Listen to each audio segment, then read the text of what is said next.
Welcome to Filipino Icon Cooking Time. Kung bago ka lang sa aking channel, huwag kalimutan mag-subscribe and hit the bell para laging updated sa aking bagong videos.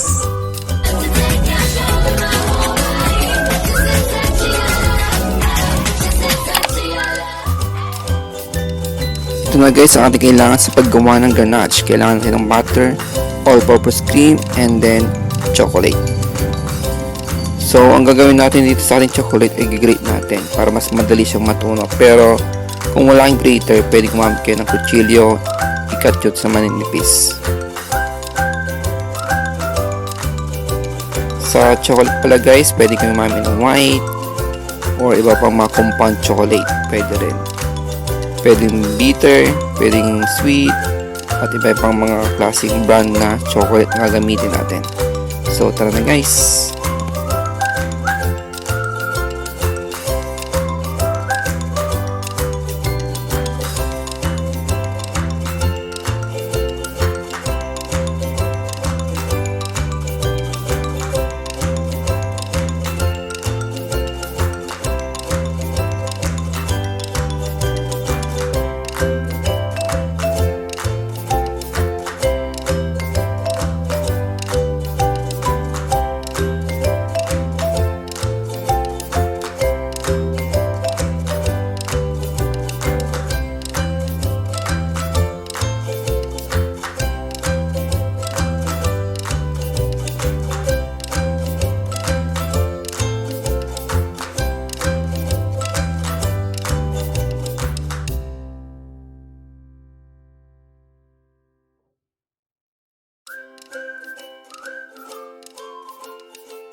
ito na guys ang ating ingredients. Kailangan natin ng 500 grams white, bitter sweet chocolate, 100 grams all-purpose cream, and 1/8 cup butter. So guys, kung nagustuhan niyo aking video, huwag kalimutan subscribe. Filipino Icor Cooking Time. Have a good day!